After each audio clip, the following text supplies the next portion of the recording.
This is HBR News number 409. Dads clash with Antifa. NICKMERCS finds Gamergate still lives.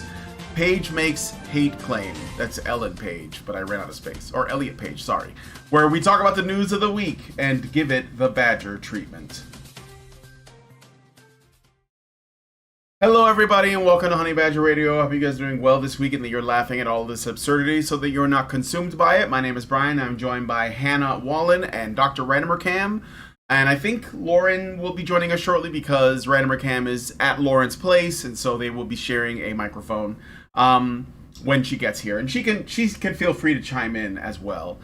We have a great show lined up for you guys today, so please be sure to give us your thoughts on the stories in the comments section and smash that like button. Smash it right now because it is really good for our good for our algorithm. I think it gets us a little bit more reach, so please consider doing that. And again, smash that subscribe. So, all right, today we're going to be talking about this week. I'm sorry, I'm like spacing out for some reason. We're going to be talking about the clash between Armenian and Latino peoples, but it's actually a lot of fathers involved, which is why I chose the story. It's mostly fathers because it turned into like a brawl in the streets against Antifa because they were there to defend their children and they had complaints. A popular Call of Duty streamer named NICKMERCS had the audacity to leave the kids alone, and Activision made a terrible call, which I think is going to cost them quite a bit of money. Elliot Page, in her new book, recounts a near transphobic hate crime attack against her, and more. So stick around, it's going to be a good time.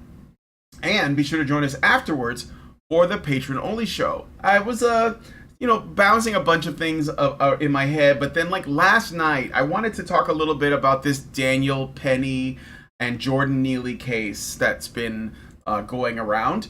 Apparently, Daniel Penny has come forward. I don't know if you guys know the story. I'll just briefly tell you because we're going to do this in the patron show. Jordan Neely was a homeless guy that would get on the train and he would do Michael Jackson impressions and stuff like that. But he had a lot of personal problems. And one day he went on the train and he was making threats and he was scaring the passengers. And Jordan Neely, or not Jordan Neely, that was Jordan Neely. Daniel Penny basically came to the rescue, as it were. And unfortunately, it ended with Jordan Neely's death. And of course, the race hustlers came out because Daniel Penny is white and Jordan Neely is black, and so this has become like a whole like circus. And the mayor got involved and sided with the basically the criminal. And we haven't heard anything from Daniel Penny, who's facing a lot of charges and stuff. But he has finally come forward and he is disputing the claims, of the killing of Jordan Neely or the death of Jordan Neely. So we're going to look at that in the patron show. I think there is a case to be made for why this could be seen as a men's issue. It obviously involves men, but there are two different kinds of men in this situation, and only one of them is being turned into a martyr, and the other one is being demonized. So we'll talk about that in the patron show. If you want to join us in the patron show, you have to become a Badger by going to feedthebadger.com and setting up a monthly subscription. $5 a month will get you into the Discord, where you'll be able to watch all of the additional content, such as patron shows and other things. I do game streams now, and if you notice, I've done like 3. And I might even start like a separate channel just for that. And people can hang out with me in the Discord chat and watch the streams and talk during the shows. So that's just one example. There are also other game nights where people play Cards Against Humanity and things like that, as well as movie viewings. I think they watched one of the James Bond movies, Skyfall, like over the weekend, for example. So please consider joining our community by going to feedthebadger.com and setting up a monthly subscription. And if you want to check it out, like the free version, you can just go to badgernation.online. That's badgernation.online. And that will give you access to our Discord, but a limited amount of access for nothing. And you'll be able to hang out and chat with the folks and see if this is actually worth your hard-earned cash. So finally, before we get into today's stories, if you want to make sure that you stay in touch with us because big tech might just yeet everything that we've made, at least on social media like YouTube, Facebook, Twitch, etc., then go to badgerfeed.com. That's badgerfeed.com or honeybadgerradio.com. And also be sure to subscribe to us on Rumble, because that is the joint right now. So thank you guys so much. Let's get into the story. Sorry to waste your time. All right, first, let's look at this. So parents of students in the Glendale area of California were attacked last week by Antifa as they protested the school's district's support of Pride Month. The attack happened after concerned parents took to the school board meeting to voice their concerns.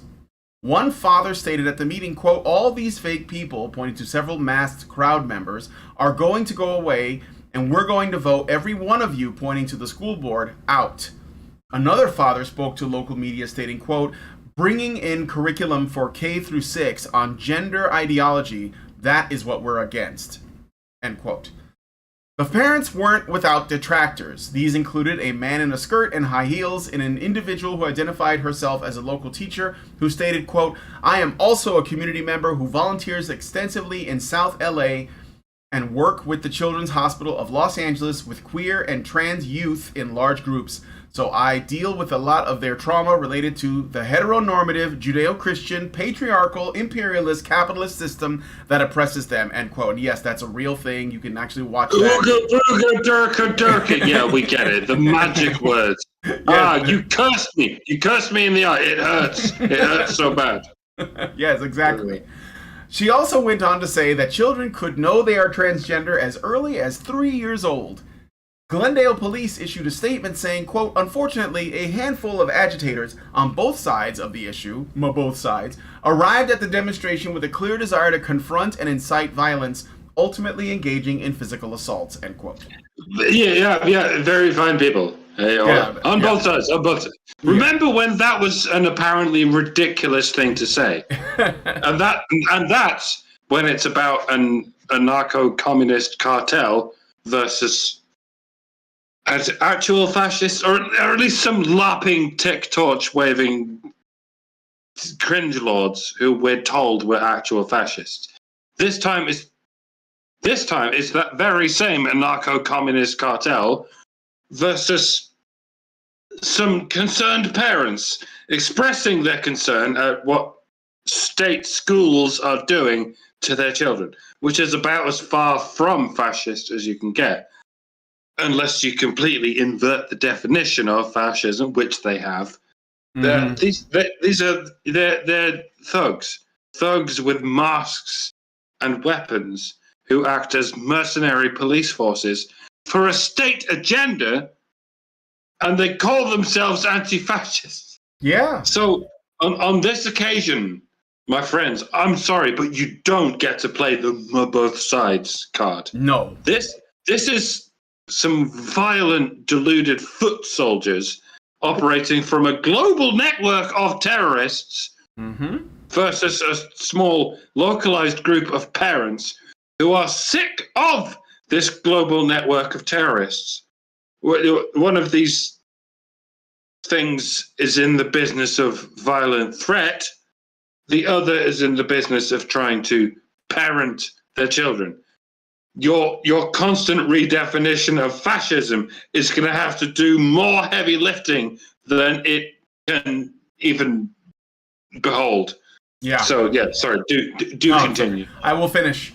It should be noted that in 2011, so, way back in the ancient times, the Bronze Age of the internet, California passed the Fair Education Act. The act requires schools to teach about lesbian, gay, bisexual, and transgender Americans in both history and social science.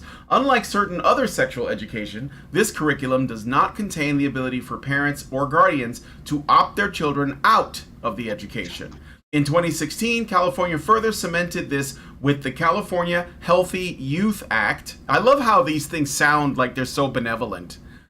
Part of which states, quote, "Instruction shall affirmatively recognize that people have different sexual orientations, and when discussing or providing examples of relationships and couples must be inclusive of same-sex relationships. It must also teach students about gender expression, gender identity, and explore the harm of negative gender stereotypes," end quote.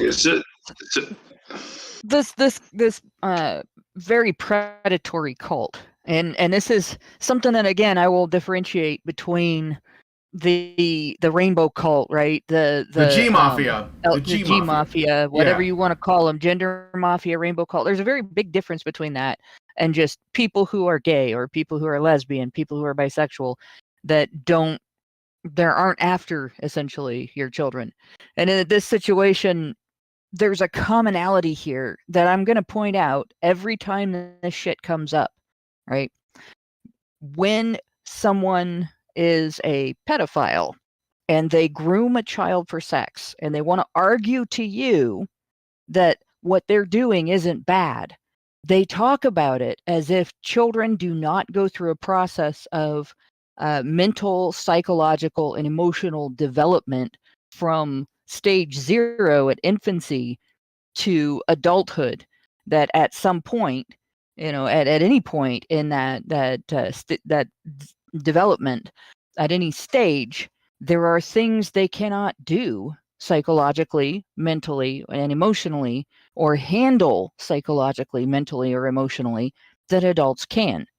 And they act as though children have the capacity to make adult decisions that have profound emotional and psychological consequences, and the capacity to mentally evaluate those decisions as an adult, and they don't. This group that does this group that is trying to recruit for an LGBTQ cult, a rainbow cult, a G Mafia cult, are doing exactly the same thing. They are making exactly the same argument. They're using exactly the same denial of development in children. Yeah. We can recognize as a society, for instance, you can trick a child into believing a fat man in a red suit comes down a narrow chimney and puts Christmas presents under every tree in every home in the entire world in one night. And they will not question that until they get old enough for it to not make sense. So if you can do that, if you can trick them into believing that, you can trick them into believing that a fairy comes into their house at night, takes their teeth, and leaves money under their pillow, and that makes sense to them until they get older because they don't have the capacity to question it, then you cannot also say they have the capacity to evaluate the significant physical, emotional, and psychological consequences of determining themselves to be a different gender than their biological sex, and then taking measures to change their body to fit that. Mm-hmm. You get one or the other. Either children are too savvy to believe in Santa Claus at birth, or they're not savvy enough to understand gender issues at birth, and at 5, and at 10 maybe. You look at a 10-year-old and you offer the 10-year-old the chance to skip dinner and eat dessert first, they will. They don't consider the impact on their body. You could offer them the chance to do that every day, and they will not consider the impact on their body. Mm-hmm. You can much more easily trick a 10-year-old into thinking that smoking cigarettes is a great idea than you can an adult. Right? Yeah. And we all know that inhaling smoke, regardless of where it comes from, is unhealthy. But as a 10-year-old, if you tell them it's cool, they might do it anyway. Yep. Right? So if you persuade kids to think these issues are about making themselves cool, these issues are about being accepted in society, that you're more acceptable to your teachers if you're part of this movement, if you're special and other people should look up to you or kowtow to you in some way or another because you have just taken on special victimhood that makes you boss, basically, in any social situation. Mm-hmm. You're going to trick children into believing that this is what they have to be in order to survive in their social situation, mm-hmm. which is their school experience and their experience with their fellow students.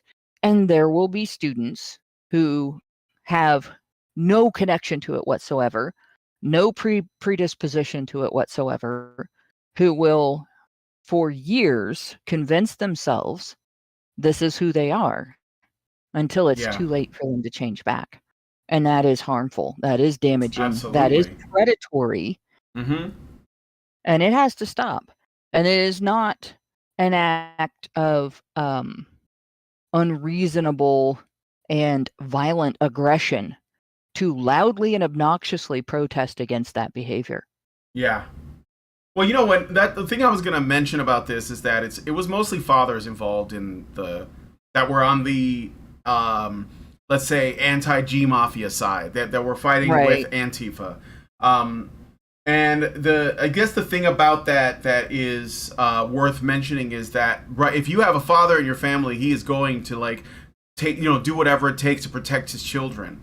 And this is I know that because here's the thing, when you see these videos of parents, that are confronting the school board and they're demonstrating what's going on, and they're saying you're not going to do this. It's almost always mothers, and they call them what do they call them, mama bears that come and sure, that's all true and everything else, but there are fathers too, and they're making a big difference because look at it this way: if you break a family up with a government program or cultural influence or whatever, and you basically separate a father from his children, because that's usually how that shakes out, then those children are going to grow up looking for something to replace that father figure, because the mom can't do it all by herself in most cases. And so what happens to those children is that they need a sense of belonging, and groups like Antifa provide that. So the thing that's kind of ironic is a lot of the young guys in Antifa that are promoting violence, and they're attacking people, and they're trying to shut everybody down, all that, they are a product of the thing that Antifa is creating, and they're also using it to recruit. So you're looking at a group of fathers fighting against a group of fatherless boys. And of course, no one's going to put that together, because at that point they become those Antifa members become young adults, and it's almost like the damage is irreversible, and now you have to confront what's left.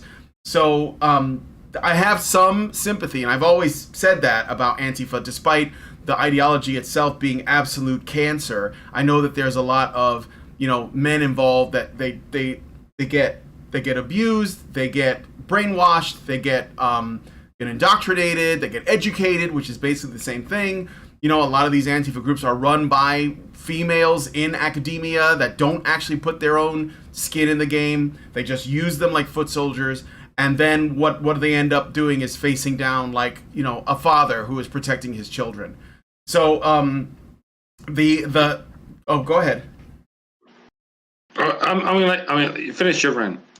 Well, no, I mean, I didn't. I just wanted to say that this is why I think fathers are important. Mothers will do it too if they can. But if you have both, that's your chance of protecting your children from the G Mafia. And I call them the G Mafia because they're not just regular LGBT folks that are just trying to live their lives. These people are a mafia. That's a shakedown. They're involved with we talked about the ESG and the DEI stuff. This is literally they are like a cartel, and this is not the same, right? So, and the G in G Mafia could stand for gay, but it could also stand for groomer, which is why I like to use that term. But okay, Mike, what were you gonna say? Do you have that audio clip of that Canadian teacher yelling at some Islamic students? Yes, I do. Do you guys want to hear it?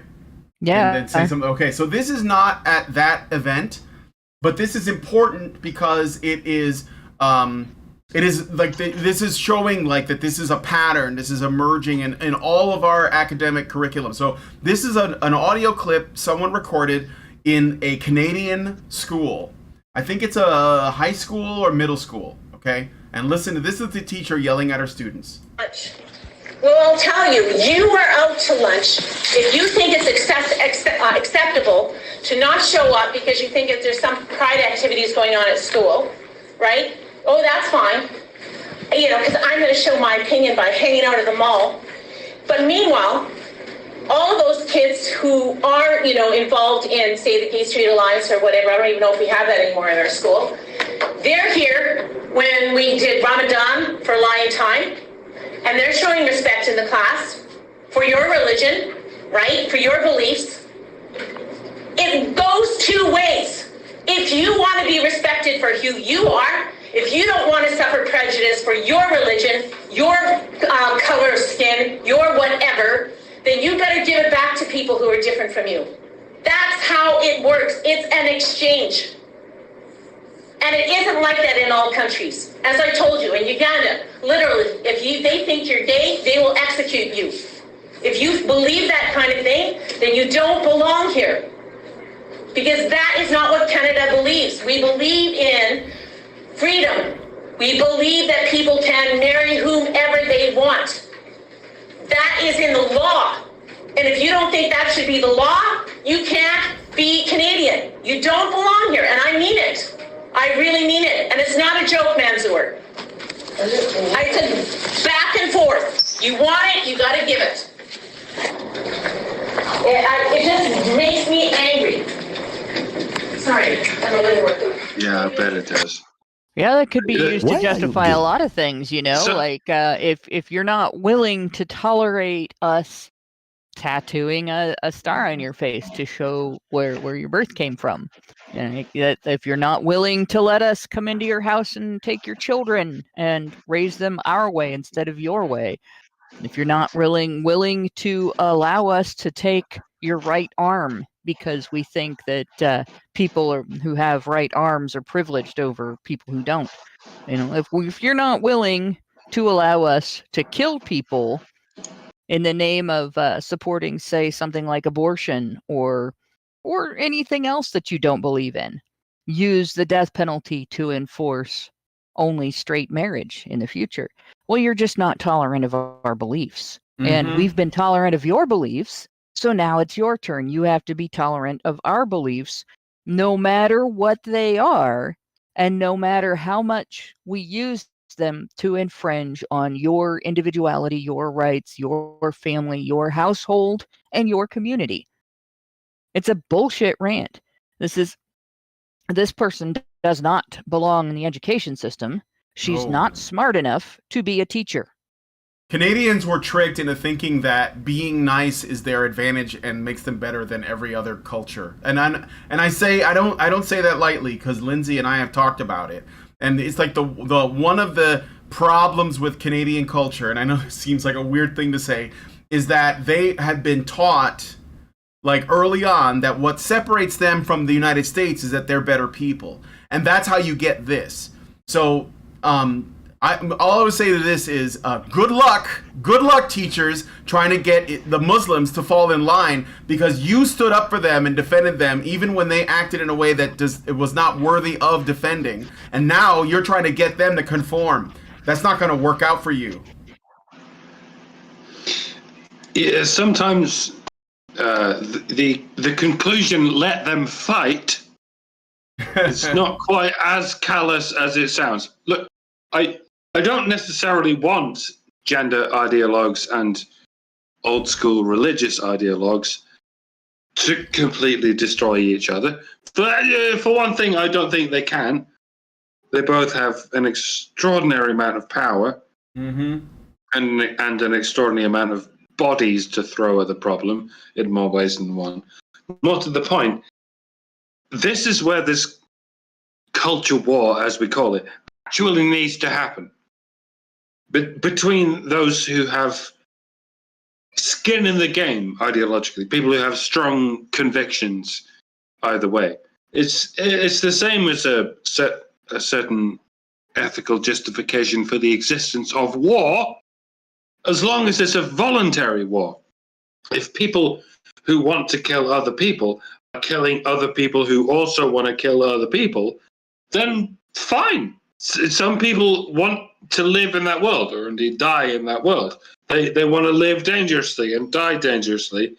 So why not let them? Maybe even encourage them. The problem is when innocent people are affected by the squabbling power plays of these warriors, these social justice warriors. Peaceful people shouldn't have their homes bombed into smithereens by warring people with whom they have no truck and have never had any truck. Peaceful, straight, white Western men who just want to live, love, and pursue happiness should not have their lives destroyed by warring factions of identitarian ideologues with whom they have no truck. The problem with the Rainbow Alliance is that they're really only interested in punishing Western civilization forever. And the problem with religious extremists of the Near East, especially the Middle East, is that they're really only interested in punishing Western civilization forever, or at least until it is destroyed. I mean, hashtag not all, obviously. The point is, if in the course of your war against straight white Western men, the only significant pushback you ever find is in an opposing faction of people who are not straight white Western men, then that should tell you something. It should tell you that you never got this kind of pushback from the straight white Western men you're demonizing. Yep. Because they can't. They don't have the power to push back because they're not your enemy.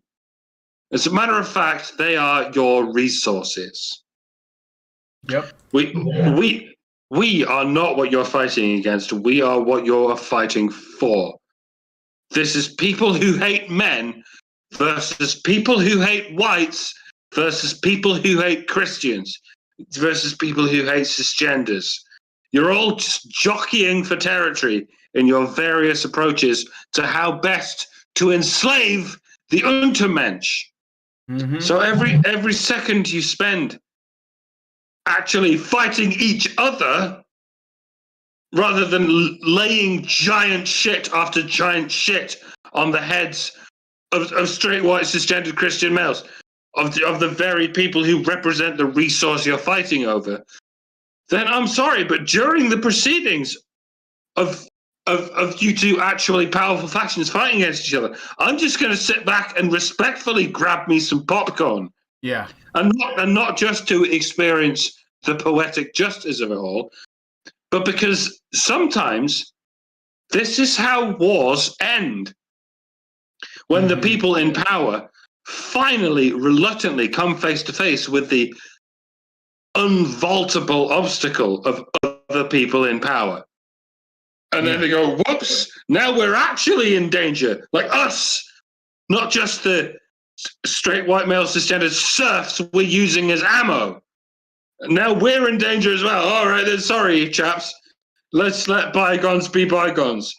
You say kill all the bad men. We say kill all the bad men in a slightly different accent. Let's call the whole thing off. Yeah. Hey, just real quick, Mike, how do you respectfully grab some popcorn? What is that? Can you demonstrate that sometime? It's when it lets you. With consent. And also, Hannah, Santa Claus is real. It's the Easter Bunny that is not real. So, okay. You are right on that. Little House on the Prairie actually had an explanation as to why Santa Claus is real. But Santa Claus is not actually a fat man in a red suit. No, but he's real. It's the Easter Bunny that's not real. And I'm sorry, he's more real than he's more real than a whole bunch of things. He's more real than January the 6th. Yeah. He's more real than your friendship with your dog. Anybody that wants to know what I'm talking about, look up Laura Ingalls Wilder's chapter from, I don't think it's the actual Little House on the Prairie book. It's another book in a series. But the story is called The Christmas Horses. And it's where Mrs. Ingalls explained what Santa Claus actually is. That should be interesting. All right, so I got some super chats. I don't have any super chows. Feel free to send us a super chow. That's feedthebadger.com/just the tip, or you can just go to feedthebadger.com. There should be a thing you can click on right there that's to send a super chow. The reason why I suggest the super chows is because if you send a super chow, we get more of whatever your donation is, whatever your contribution is. So if you give us $5, we'll get close to $5, very close. But if you send a super chat, YouTube will take about half of that. So unless you want to give YouTube money, try the Super Chats instead. It also gives you more characters. So you can send a longer message if you want, where Super Chats have like a limit. So we're just saying it's better. You can also send a Rumble rant, and we will be looking at those too. What's up, Rumble Squad? All right, so Super Chats. I got 2 from Richard Bier, each for $4.99, and he says, "You know that it's real when Muslims and Jews stand together against this. So far, it's been Armenians and Muslims together." Thank you for that. And then he says, "If they are old enough for gender ideology, then they're also old enough to learn how to drive a semi-truck." Hey, I hear that's good money. Yeah. Until they start self-driving, and then we're kind of fucked. Hey, if they're old enough to decide on their own gender, they're old enough to decide whether or not it's time to put mommy in a nursing home. Yeah, exactly. All right, so let us know what you guys think about this story in the comments, and we're going to move on to the next one. But it's not a different story. It's actually a direct consequence of the first story. So I'm going to go over to this. As footage surfaced from this Glendale, California incident showing concerned fathers being attacked by a gang of Antifa members during a school board meeting concerning Pride Month, one gamer had an opinion.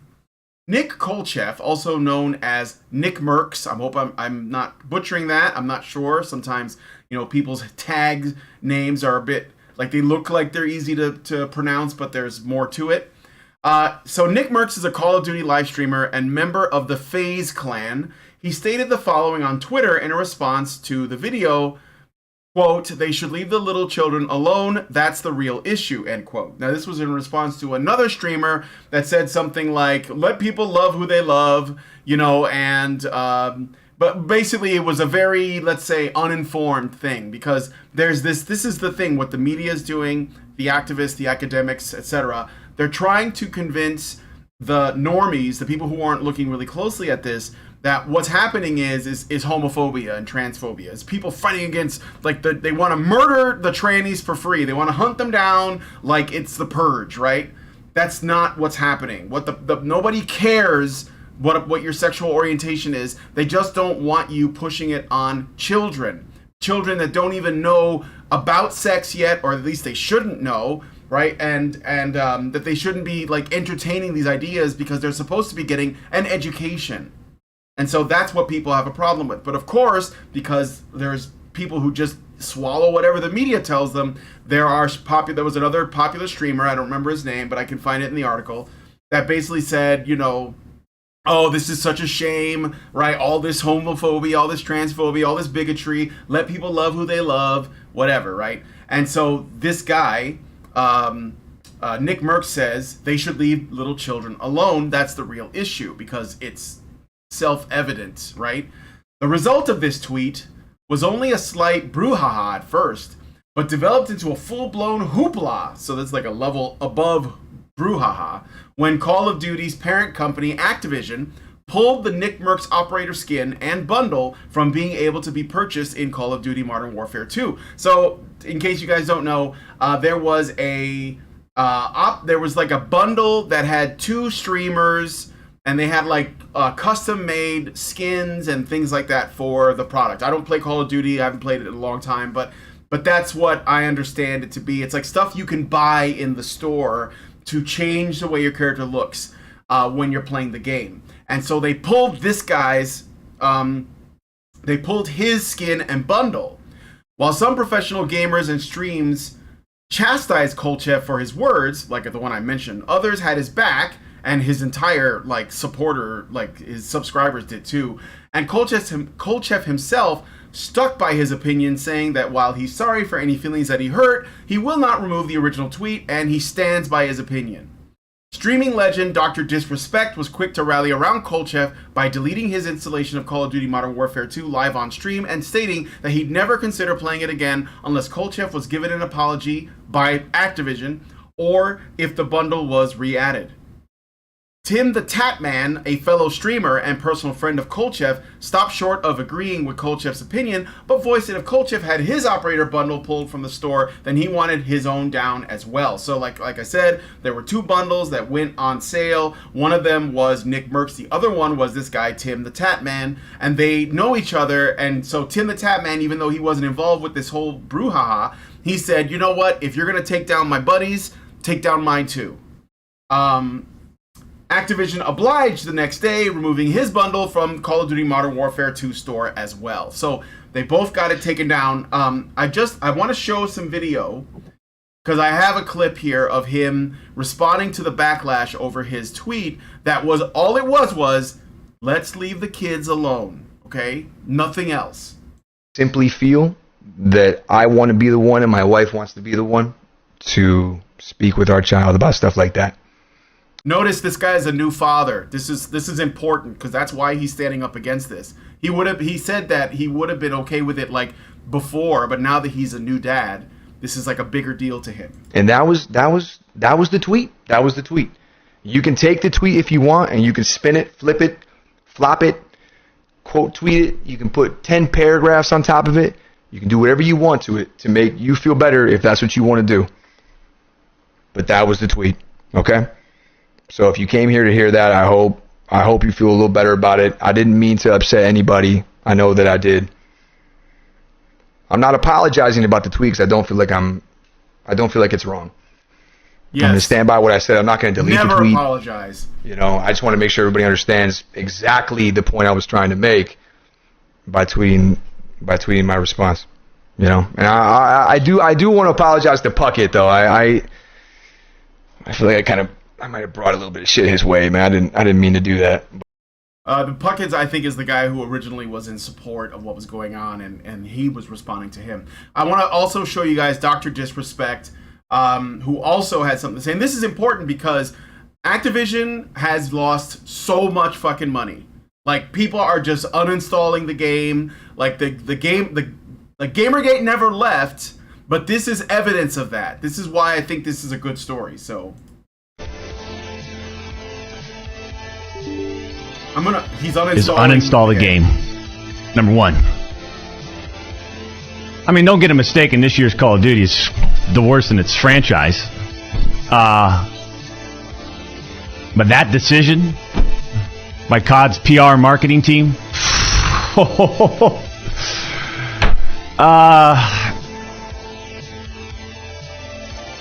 I'll tell you right now, man. That's a tough one. That's a tough one to digest for the 2-time. All right, I'll just leave it at that. ESG, that's all I'm going to say. It's not paying off, guys. Okay, go ahead, Mike. What did you want to say? See, this is what happens when you don't have to delete the tweet. Like, during Twitter version 1.0, or at least, you know, Twitter version 1.2 plus 2 equals 5, you barely had time to sneeze before Twitter itself would, you know, release the hounds or a swarm of bots that had already been released. And your Twitter account in its entirety would be held hostage under the proviso that you delete the tweet. And now that this isn't happening, or at least not as much as it used to happen, at least the buck is being passed to some degree. And now it's up to you, Activision. You just wanted to play video games, didn't you? Well, sorry. This ball has now landed in your court, and you've got a mob of fingers pointing at you. I mean, someone has to censor this information. We can't just let it hang out in full view like something that might give people the wrong idea. And by that, I mean an idea that is considered to be wrong. This is one of the subtle reasons why it was so important to develop Twitter from 1-point banana to 2-point banana. Obviously, it's still not perfect. It's still pretty janky. If janky is even the right word, there are still parasites nestled on in there. And what they're doing is not a coding error. It's an intended oikophobic slant. But you see what happens when the censorship buck is passed on. Someone else has to deal with that controversy, namely the people whose money is changing hands. And this is an important development because it gives us something to boycott, something that we're not addicted to, like we are to Twitter. There are alternatives to Twitter, but none of them have a fraction of the reach that Twitter has in that same format, sort of thing. Yeah. But there are alternatives to Activision. And they're all just as capable and just as supportable as any other games developer. Just like there are alternatives to Bud Light. There are alternatives to Anheuser-Busch. Mm-hmm. The most important battlefields at this point in the culture war, or whatever you want to call it, are the battlefields that are not yet a foregone conclusion, the ones that are still on the fence. You can't get through to giant media companies like Netflix and Disney. They're just selling distractions and abstractions that will always be profitable when sold to dreamy-eyed posers who are just detached from reality. But when it comes to beer, the customers don't want abstractions. They want beer. And when it comes to video games, well, yes, they do want abstractions, but they want abstractions based on agency. There's no such thing as a passive video game. Mm-hmm. You have to interact with the video game, just like you need to interact with a beer. This is a subject that we at Honey Badger Radio have been delving into with some fascination ever since Gamergate and even before Gamergate. I don't know if anyone out there can remember a time before Gamergate. There's a reason gaming became this untenable point of contention. Video games occupy that sacred space that is purely electronic, i.e. based purely on information being presented one way or another. Yet, at the same time, it's interactive. You can't just tell people what to think when it comes to games. The whole point of games is that it is an exercise in thinking for yourself. Otherwise, it wouldn't be a game. That's why it can't be forgotten. Because it's where we see the convergence of agency and fun. And those are the two kryptonites of the woke agenda, agency and fun. Particularly when straight white Western Christian men are having the aforementioned fun and everyone else is having the aforementioned agency. We will see how this plays out. But honestly, I see this as the point where we win. Because it's the one point where we can't lose. What if we want to have fun while also having agency? Under the woke paradigm is categorically impossible. And that's why we don't like it, because life without agency and fun is not life at all. Not as we know it, Jim. He's dead, Jim, and so on. And that is not a reference to anything but Star Trek. Long live Jim. Yes, to piggyback off of that, I'll say what I said before. The reason this particular type of activism, this recognition of these companies don't get to manipulate the consumer gets to set boundaries with the companies, started with Gamergate because of the type of nerds we are. Like, we're all within the spectrum of social awkwardness. We're all within the spectrum of people that the people that are trying to tell us what to do, the like sort of higher up nerds on the social ladder, look down on as social inferiors, that have to listen to them. And we don't, because it's not going to make a difference if we do, right? We don't care about rising on the social ladder because we never will. We don't care about becoming something special because we never will. We don't care about being the ones that decide, this is the cultural standard everybody has to live by, because we don't value that. What we value is having our rights and our freedom not trod upon. What we value is having an open and free society that is genuinely open and free, not just stated to be that way while everybody is busy hamstringing you and attacking you for living differently than they do, right? And that includes your right to not accept somebody else's lifestyle, your right to not live the way they live, and your right to say, no, you can't teach that to my children. And in the case of gamers, like what we dealt with early on in Gamergate was already happening everywhere.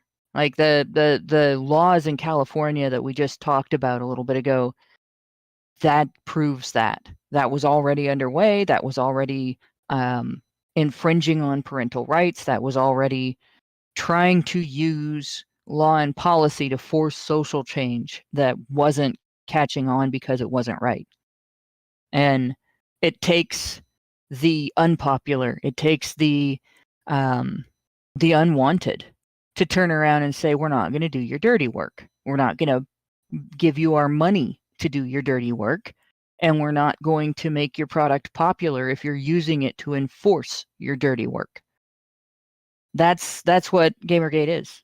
Like our whole community, and it is a mostly male initiative, although it is something that women are kind of obligated, and in my opinion, morally obligated to support, because women are the ones that cause this problem. Women are the ones that tolerate authoritarian safety net imposition and the can't we all just get along narrative being taken beyond, hey, let's not beat each other up over stupid things, to, if you don't agree with my stupid thing, I'm going to beat you up.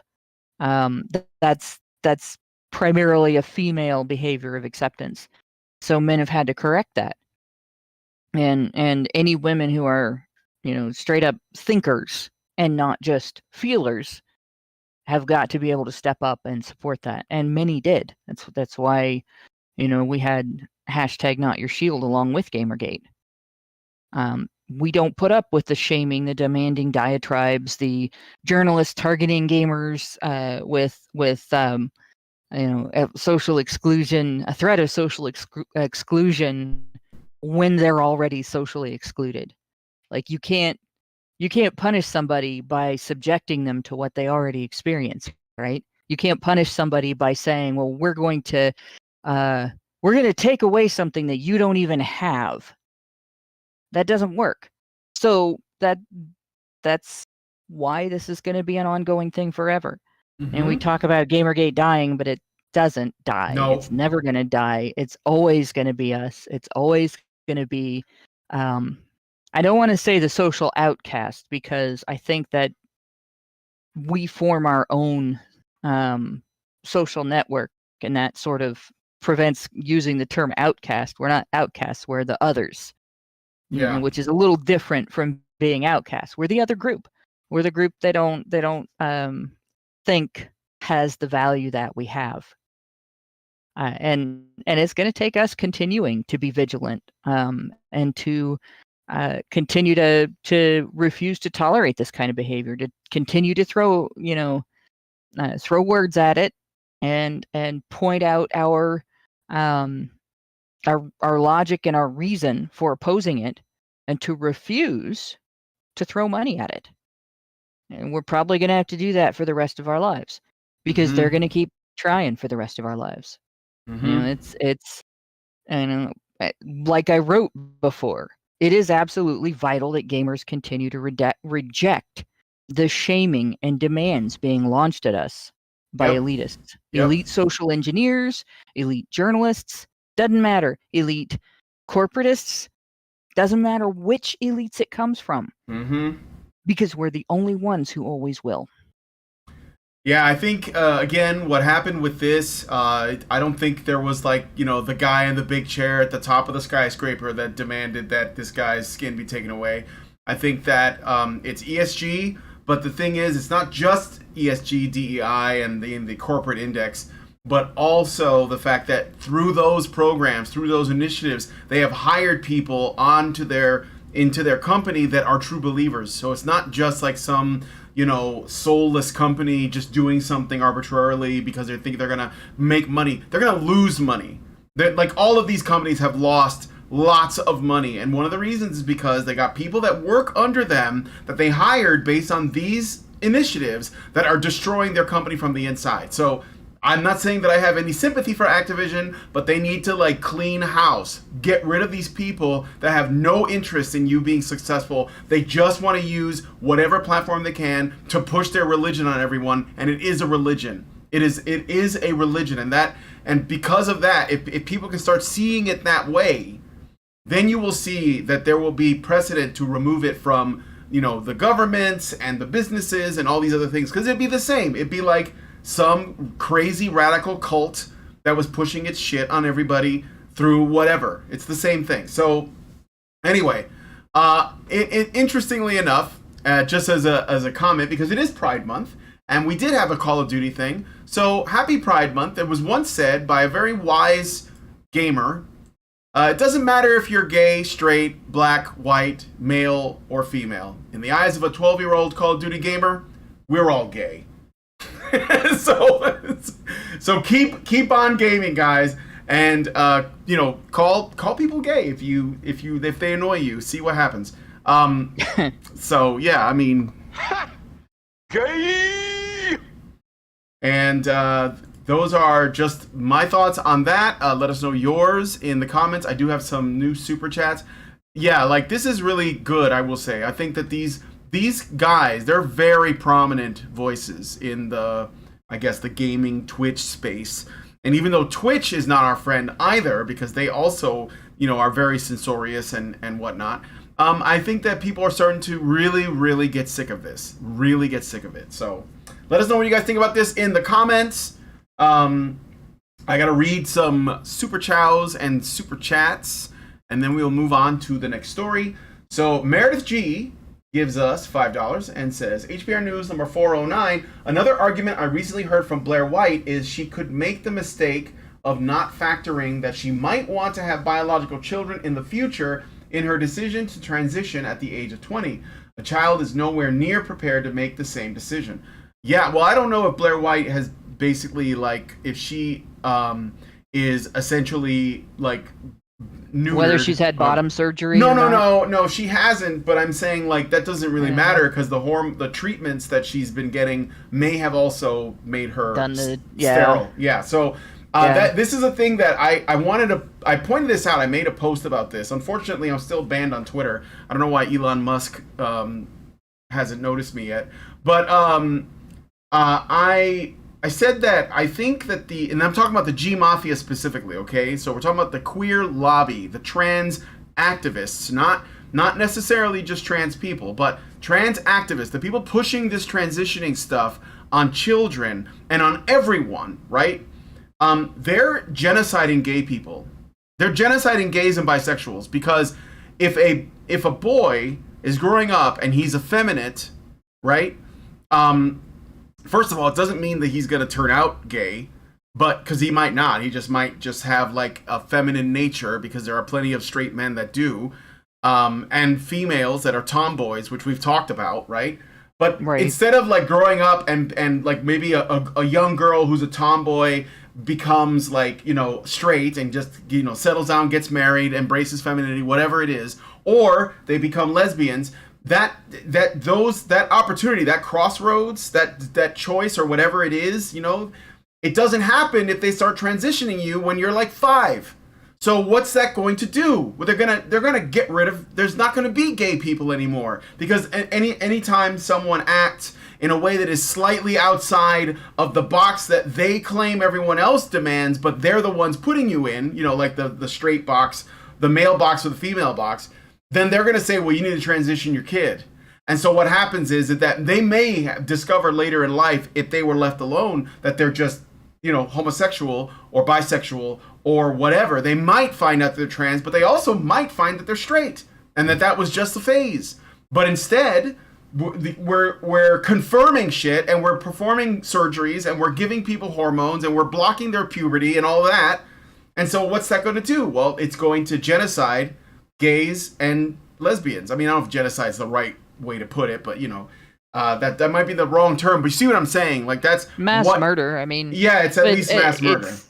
Here's the thing. I guess that's not right either, because Erase. It's preventing alive, but mass erasure. Yeah. Here's the thing. Children can have a full understanding of their preferences, their wants, and their desires, right? And still not understand the consequences associated with choosing those things. Yeah. Right.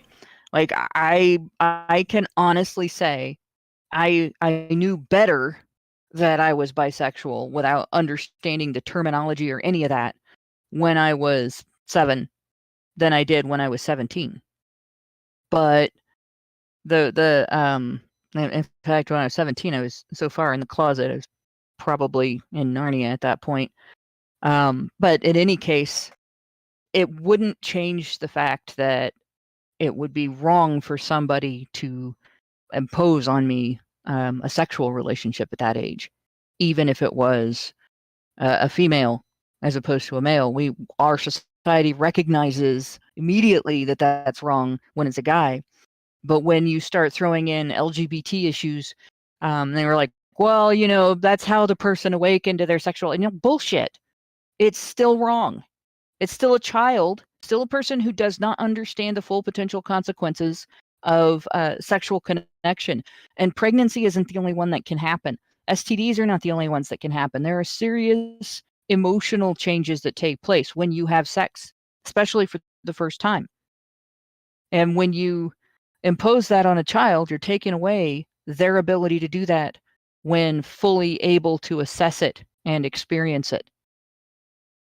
So you can't even say, like, if children do understand that they're gay or straight or trans or not trans or whatever, as children, that gives adults the right to talk them into making huge life-altering decisions around that understanding.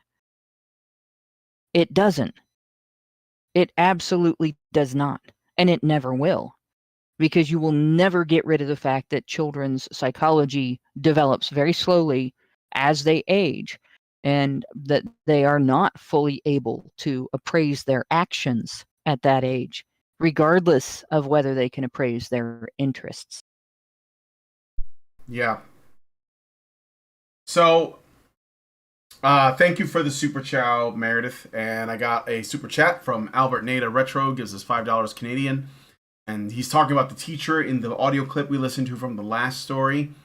This teacher needs to read her history, as in what happened in the Sabra and Shatila massacre was the killing in Lebanon. Well, again, I mean, I don't think they care. I already told you, I don't think they care. I've said this countless times. You can show them whatever and say you're wrong because this. They don't care, because they're holding the gun now. Did you hear the teacher say it's the law? Do you remember when they first passed this law in Canada, like years ago? And there were like these PSAs with like trans people and like non-binary people saying, well, you're going to have to use your pronouns now because it's a law. What does that mean? If you don't use my pronouns, I can kill you. I get to kill you.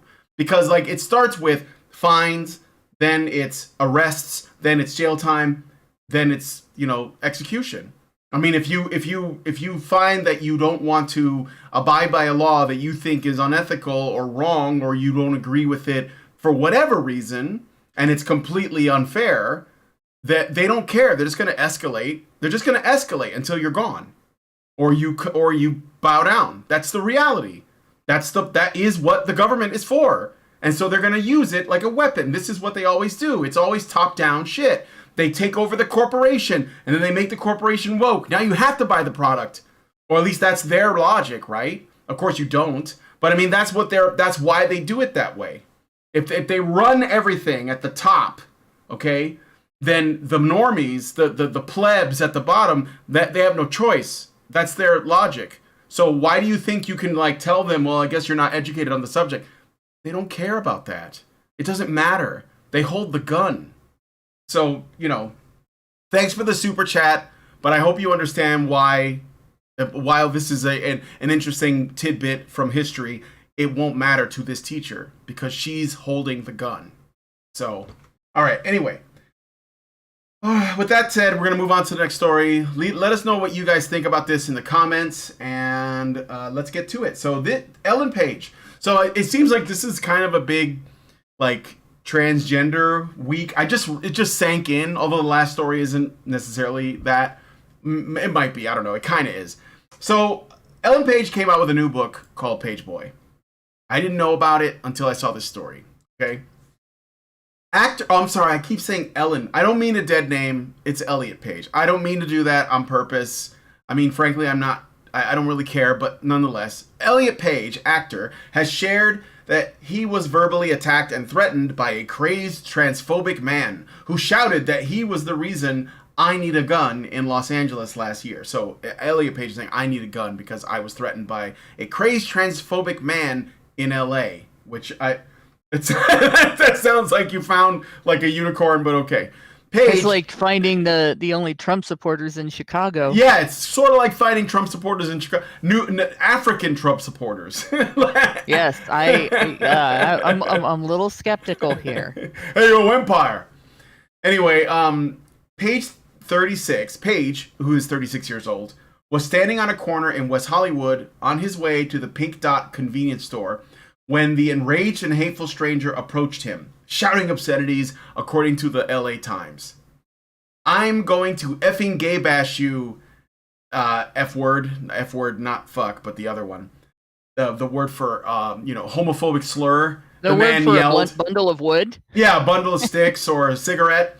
The man yelled, forcing the actor to bolt towards the store in fear. I love how it's worded because it's like, I'm going to commit a hate crime on you, madam.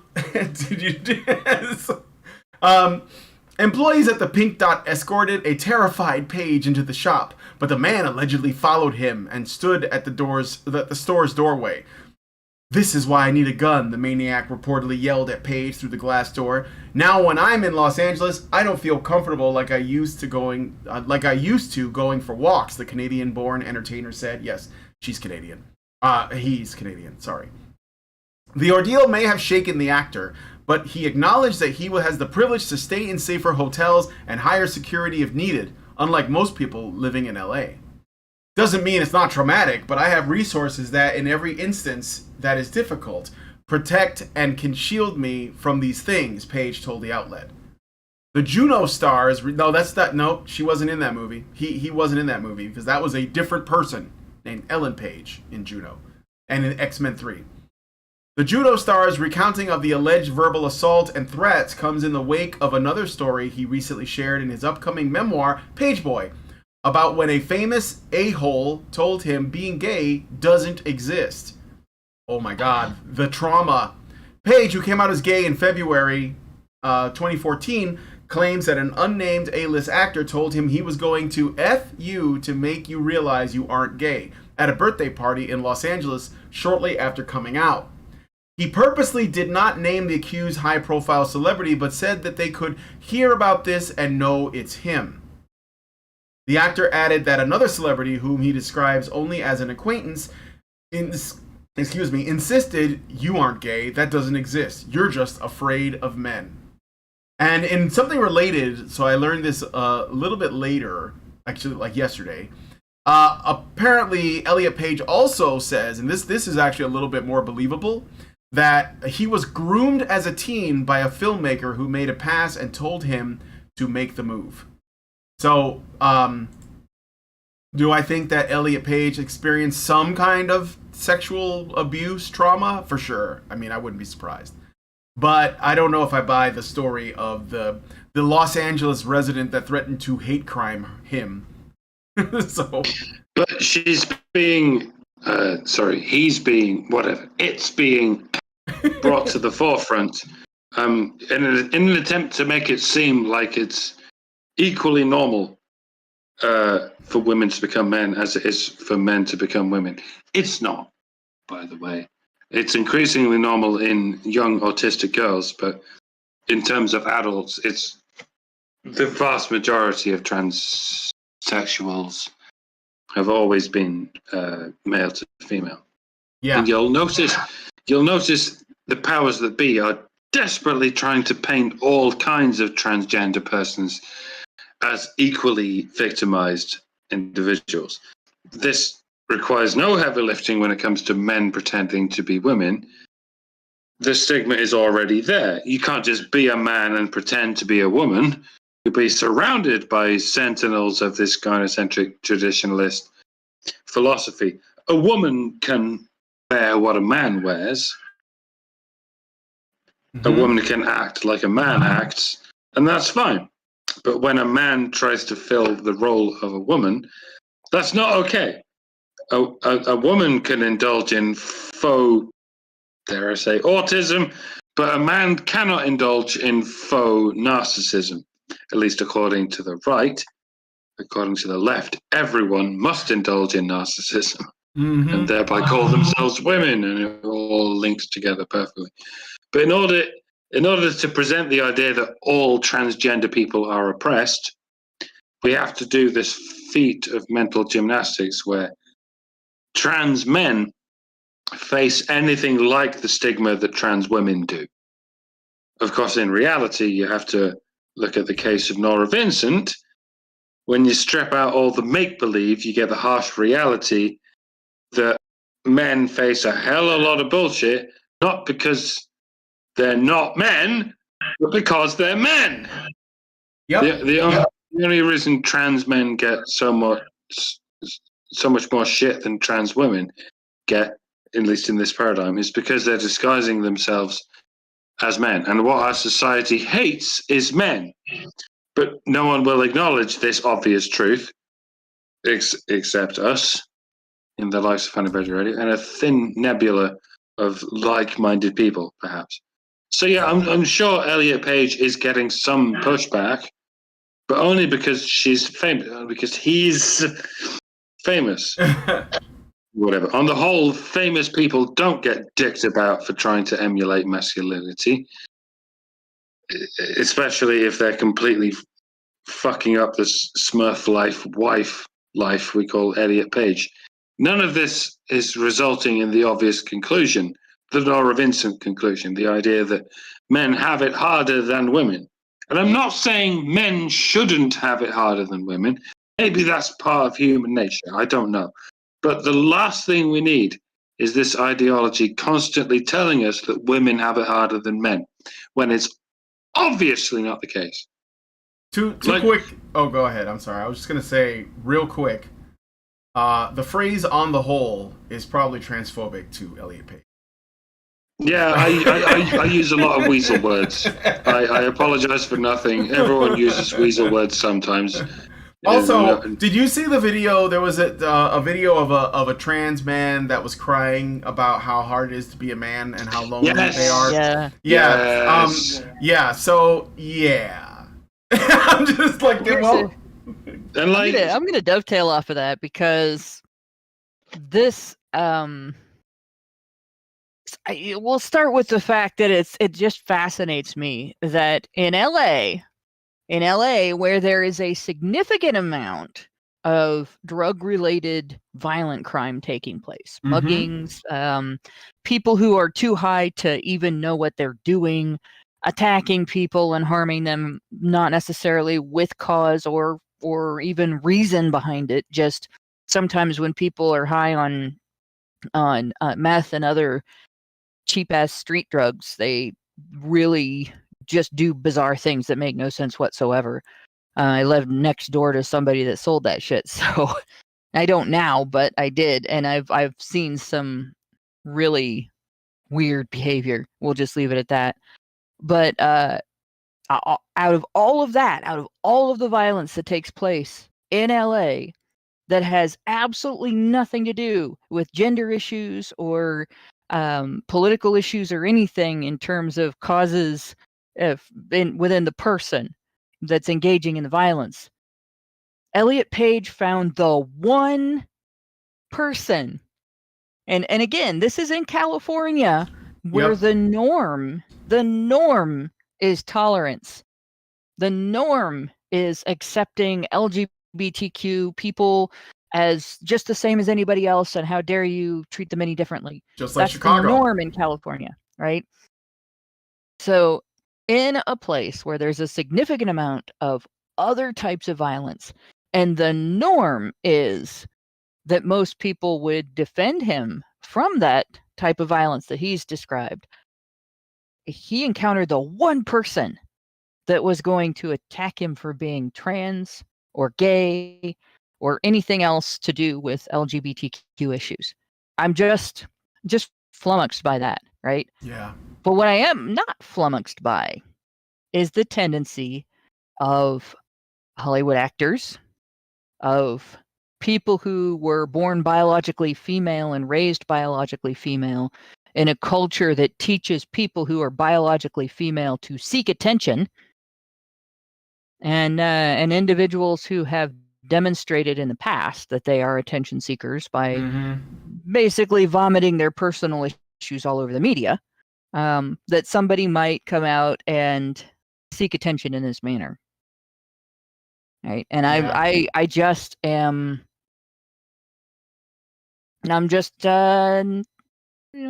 not very impressed by this. Like, at least I mean, it's to sell books. I don't know what else it could be. At least Jussie Smollett did it in the midst of widespread national support for his hatred.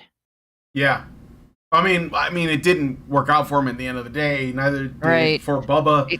Bubba, what's his name? The NASCAR driver that found a noose in his garage. I mean, that's the problem is that these celebrities. The Bubba situation could have been an honest mistake, because there was a rope that was in the shape of a noose, but it was something that it was never intended to look like a noose. It was a pull rope. It was tied in such a way for you to pull the garage door down. Yeah. And it could have been an honest mistake that he looked at that and he was predisposed to see it that way. But with the Jussie Smollett case, there was nothing there to see, because that was all orchestrated. Yeah, it was. And with this case, I'm just not buying it. It just doesn't. Well, it looks so much like what Smollett did, except with less believability. Like Smollett wasn't really believable, but at least he had such a furor of hatred around Trump going on at the time to support him that he didn't have to be believable for people to pick it up and run with it. Like, this is not believable, and there is not the social environment to support it. Like, it's just, this was very badly done. Like, if you're going to try to scam people, get good. Yeah, well, I mean, again, they thought that the allegation would be enough because their own prejudice against the group that they're trying to point the finger at is so strong that they think everybody else would just swallow it up. And for a while, with Jussie Smollett, they did. And I know the Bubba thing wasn't something that he intentionally orchestrated, but he didn't exactly question it. He just went right to the worst. He didn't apply any kind of logic or he went right to the worst possible outcome and just said that must be it. And I think that says a lot about his character too. And so I don't give him a pass on that. And with this Elliot Page thing, I mean, I think it's just a ploy to get attention and sell some books. I don't think it's based in reality. I don't see how that. What's funny is that if that really did happen, how come we don't know anything else about these attacker? Because I'll tell you what, if the guy was a white male, we would know. But she's not saying. She's not saying. So what does that mean? It tells me that there's something. If and I doubt this is true, but in the off chance that it is, the guy probably wasn't white. So why would you don't want to say it? Instead, you're just going to say a homophobe, did this, threatened to hate crime me. So, I don't buy it. I think it's to sell books. I do buy that Hollywood is predatory, but that's not because Elliot Page claimed it. It's because I knew. So, So yeah, and he's not even that famous on his own as an actor. Like the only thing he's famous for now is this. Yeah, right. Well, they were on a show called the Umbrella Academy, I think. I don't know if it's still on, but that was the last thing I heard about. I've seen parts of it, but Mm-hmm. I've seen a few seasons. But the thing is, like, that's even that doesn't make him famous enough for somebody to just recognize him on the street and walk up to him and talk to him about gender issues in this manner or any other manner. Yeah, like definitely. You would have to be somebody that has been following his story on purpose and paying attention to his changes of appearance, because he doesn't look anything like he used to. Right. No, I mean, I was gonna say trans men, they actually pass pretty well. So I don't see it's like Mike said, in general, I don't think that trans men get hate crimed on because they generally pass. Men are more diverse than women. That's why it's easier. Well, that's the physical reason it's easier for men to pass as women. The social reason is that nobody even cares what a man is. Yeah, exactly. If you say you're a man, then you're a man, and that's been the case for hundreds of years. It's only in the last less than 10 years in which a man can say he's a woman just because he says he is, and that's pissed off a bunch of people.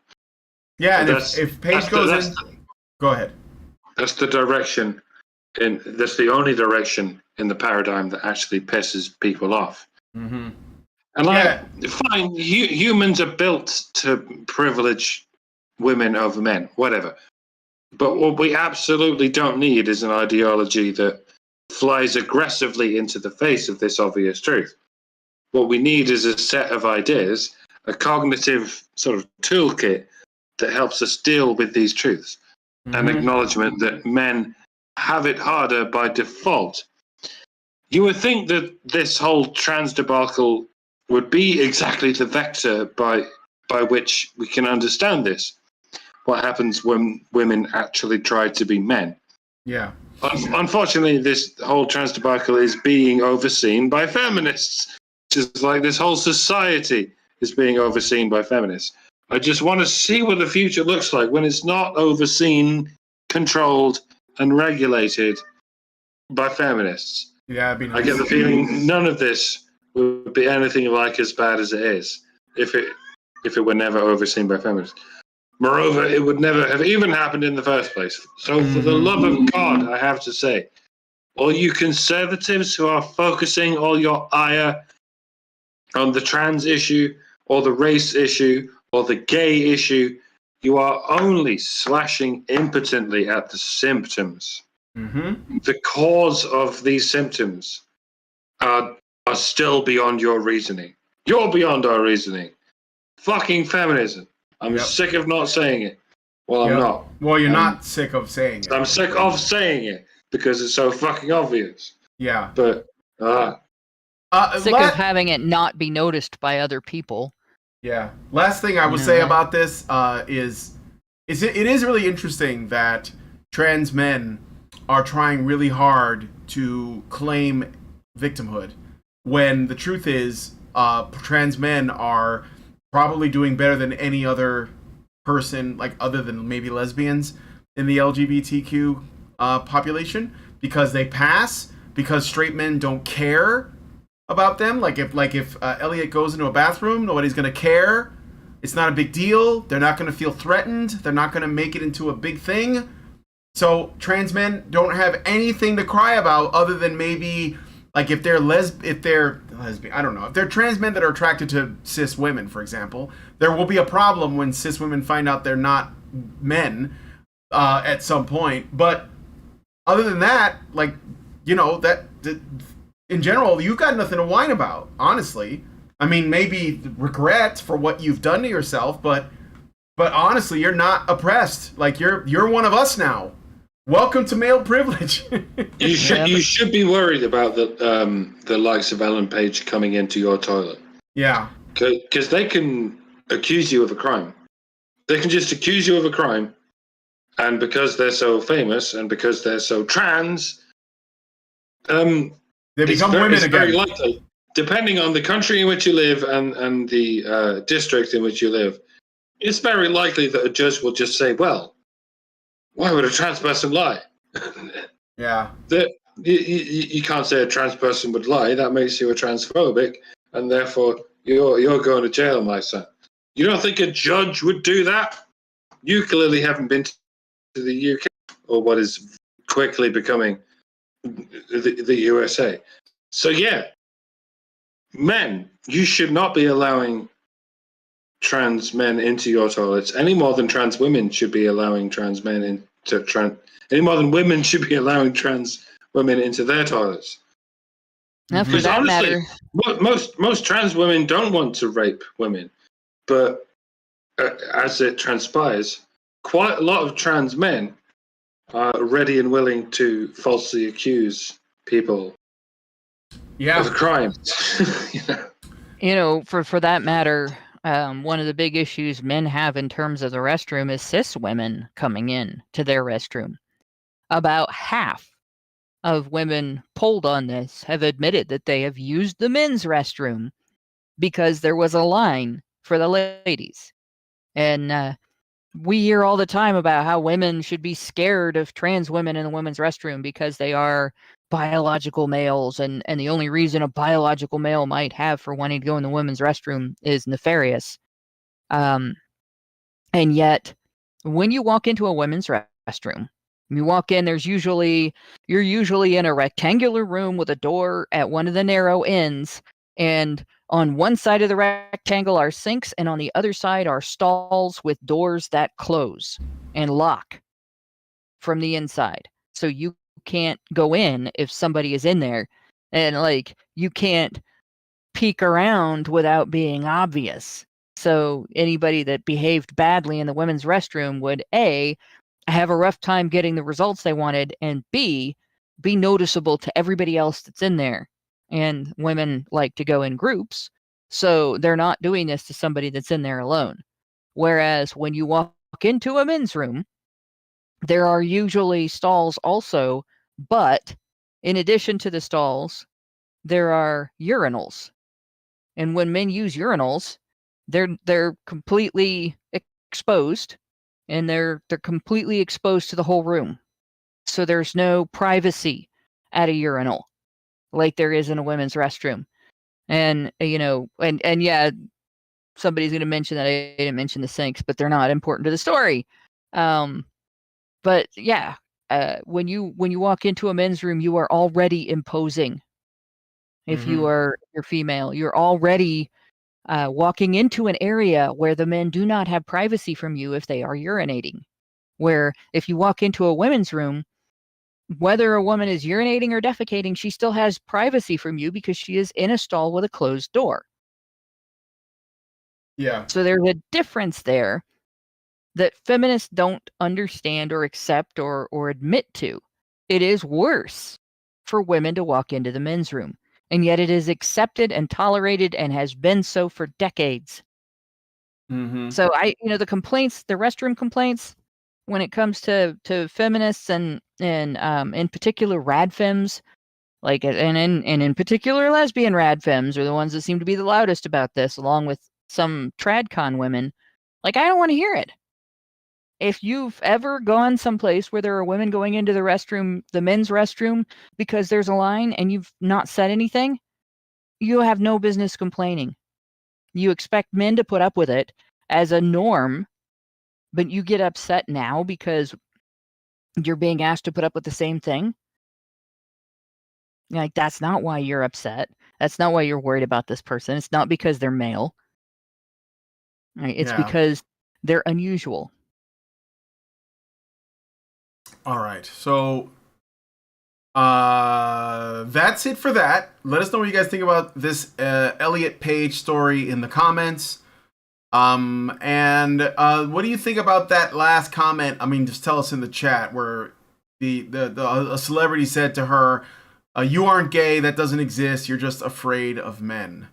So let us know in the comments. I mean, is there something to that? What do you think? I don't know. It's an interesting thing to say. I know that she, shared this information like it was supposed to be appalling, but I mean, it could be true. She could be a political lesbian and became a political trans man. It's possible.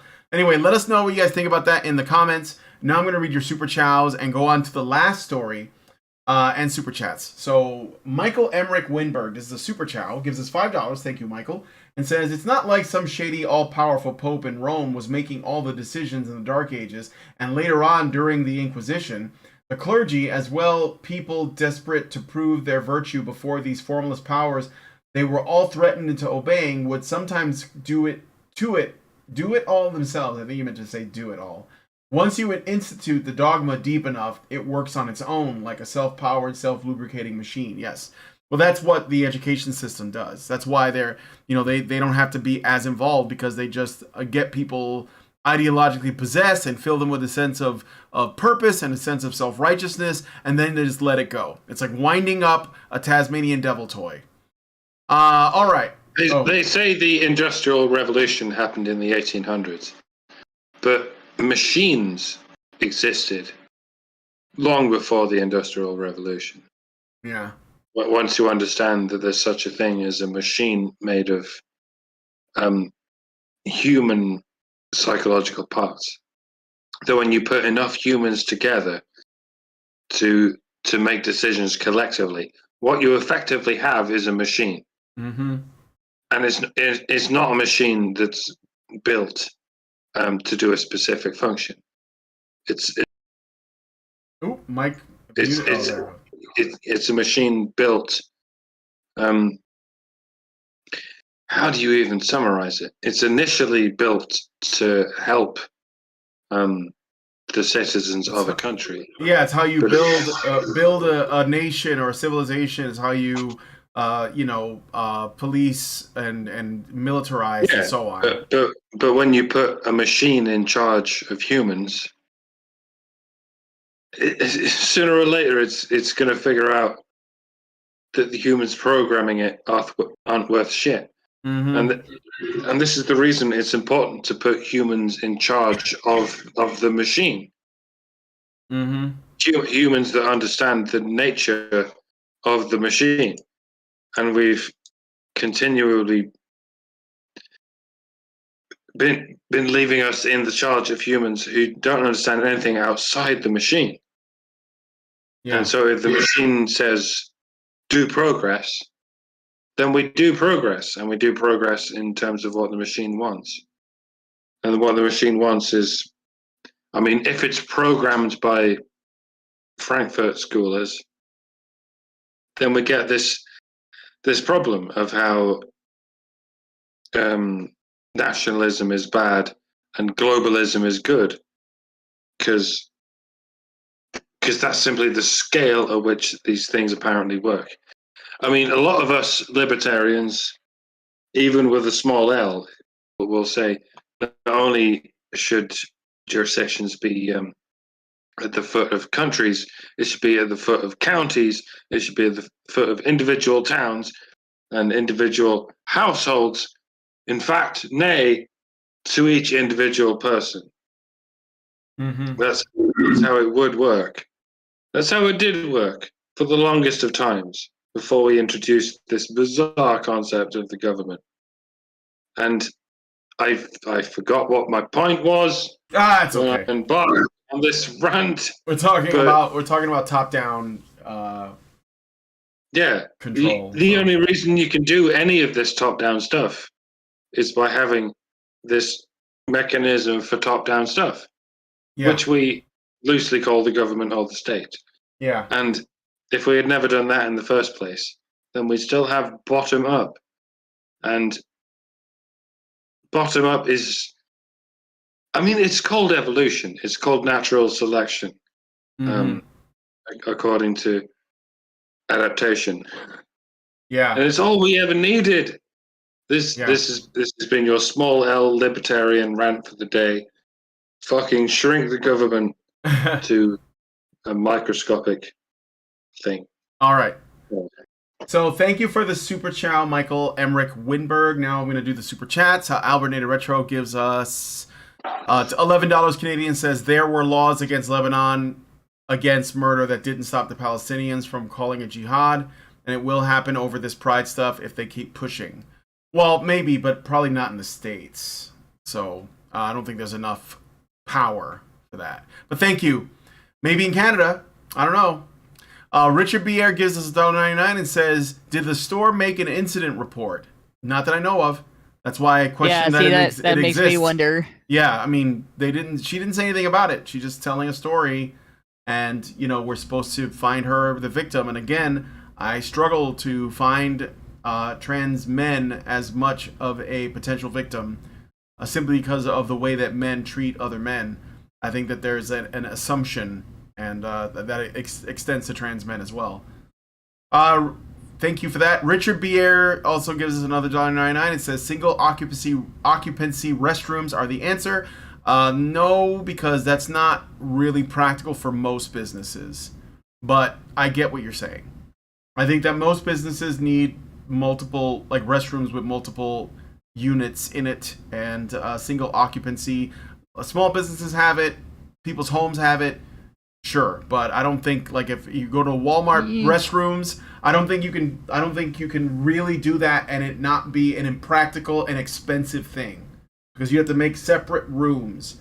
I don't see that happening. I don't see why it should. I think that people should just I do want to see what happens if women on the whole aren't so deathly afraid of men on the whole. Mm-hmm. I'm not pushing one way or another. I just want to see, because toilets were racially segregated in the mid-20th century, and that seemed like a good idea at the time, but eventually people went, no, this is a bad idea. Like, black people aren't any more likely to rape than white people, so what are we doing? Imagine if we as a society, though it pains me to say that, imagine if we got to the point where we realized men are no more likely to rape than women are. It's mad, isn't it? It is. It's absolutely insane. It's mad. Well, here's the thing. We're probably going to end up in a situation where it gets imposed on businesses and gets imposed on other like non-profits and everything else, where they do have to have single occupancy restrooms. And there's a structural way they could do it that wouldn't dramatically change the amount of space that's being used. You just take that little room with the stalls and you turn it into an open space where the sinks are open and the room is open, and instead of stalls you have little bathrooms along a little hallway on that side. And that would fix the problem of structural issues with that, but it wouldn't fix the underlying social problem of consistently accusing men of things just because they're men, when your real fear has nothing to do with their sex. Yeah. Well, I'm not a fan of making companies do anything. Like, whatever you guys want to do, you should do. So, but I think it's still going to happen. It's not a matter of. Yeah, I know they're gonna. Yeah, it's not a matter of whether it should or not. It's that's where things are headed. Right. Well, that's probably also going to be ESG stuff. Yeah, that or genderless restrooms, which are going to have a similar structure to them, because if you have genderless restrooms, then you have to increase privacy. That means urinals would be eliminated. Yep. I wonder what ESG score Honey Badger Radio has. Negative 100. I'm aiming for a 0. Let's get us the first ever 0 on the ESG index. All right, let's move on to the last story. We're going to make this one short. Let us know what you guys think about this in the comments. I would say it's unthinkable, but it's really not, considering where academia is, the clown show that is college.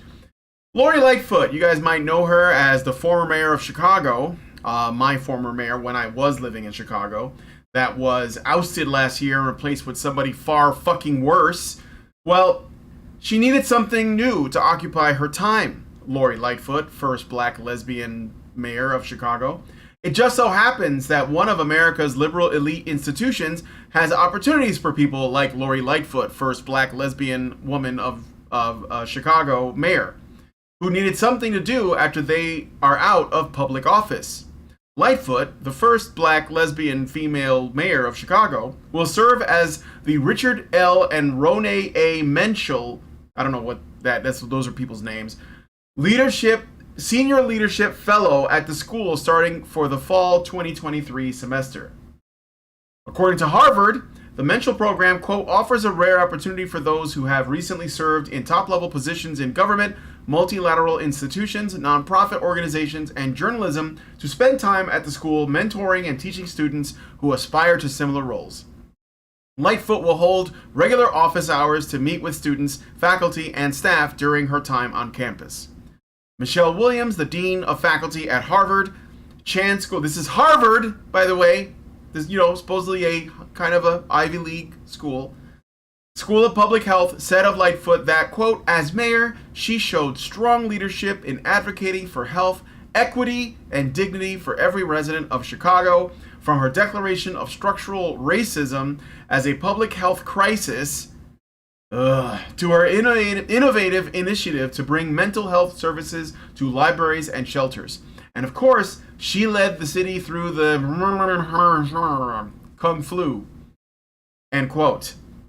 Several other public officials have served as Menschel Fellows, including Boston Mayor Kim Janey and New York Mayor Bill de Blasio. So, radicals. Lightfoot was one of the more controversial mayors in the United States during the COVID.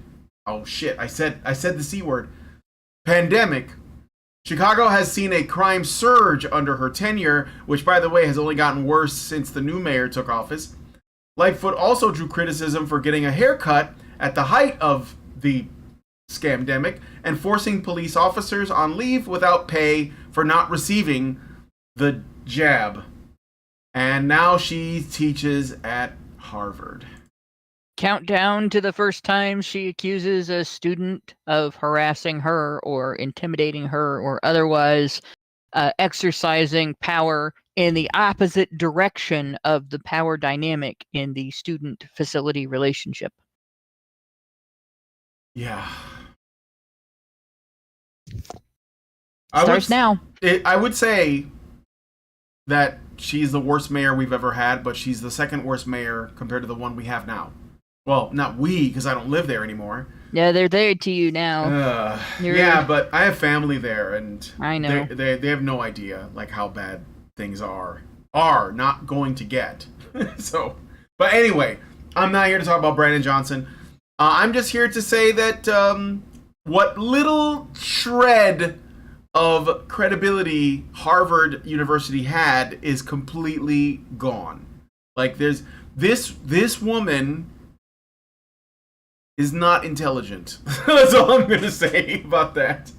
Not at the. I mean, I guess that's what you need to be like a professor at a fucking Harvard University, is to be an activist, and that's where we are now. So that's it. That's all I wanted to say. She's a moron. So. Richard B. gives $1.99 and says, should she have started an OnlyFans instead? Oh God, no. Oh dear God, no. Somebody would have bought it though, I'm sure. Somebody. But don't even put that thought in my head. Holy crap. Generally speaking, if you're over the age of 30, you should definitely think more than twice before starting something like that. I think she's even older than I am, so yeah. I mean, I think that she's like eons old. I don't know, like she's some kind of resurrected necromancer. I mean, it's just my thoughts. Well, at the very least, she's probably in her 60s. Yeah. And at the very least, she's probably older than that. But like, yeah, we get soft and gravity works when we get older. Like, that's not what people are looking for when they go to OnlyFans. It's not a good business practice to make that your job at this age. Sorry. No, it's just not. No. Anyway, I just wanted to share that. That was basically the short one at the very end. So, unless there's so many final thoughts on this, Lori Lightfoot teaches at Harvard now. And by the way, this is also feminism. Like they basically like, because I know she's a feminist. I mean, obviously, they scratch each other's backs there. So they're like, oh, you're no longer mayor. They kicked you out. We're gonna give you a job at a college. You don't even have to know anything. You don't have to have any experience. You don't have to know what you're talking about. We'll do all of it for you. You now are taken care of. That's basically what happened. I mean, she's not qualified for anything, really. So, anyway. Let us know what you guys think about that in the comments. Does this surprise you Did any of you guys, like, you know, put yourselves 80 grand in debt to go to Harvard? Let us know what your thoughts are on that. What has happened to our schools, and how sad is it? So now, with that said, we're going to head into the after show, and we're going to be looking at this case with Daniel Penny and Jordan Neely. So if you want to join us on the patron show, you have to go to feedthebadger.com and set up a monthly subscription. $5 a month will get you into our Discord, and you'll be able to watch all of the additional content like the patron shows. But there's also lots of community stuff going on, game nights, movie nights, streams, etc. Even writing workshops and all kinds of other stuff. We have lots of things going on in the Discord. So with all that said, I want to thank my co-host for coming on with me. Thank you, Mike. Thank you, Hannah. And thank you, Lauren, because I did hear her like making a little bit of noise and her cat in the background. So thank you, Lauren's cat. So if you guys like this video, please hit like, subscribe if you're not already subscribed, hit the bell for notifications, leave us a comment, let us know what you guys think about what we discussed on the show today, and please, please, please share this video because sharing is caring. Thank you guys so much for coming on today's episode of HBR News, and we will talk to you all in the next video. Men's rights activists are machines, dude. Okay? They are literal machines. They are talking point machines. They are impossible to fucking deal with, especially if you have like a couple dudes who have good memory on top of that too. Holy shit, you're fucked.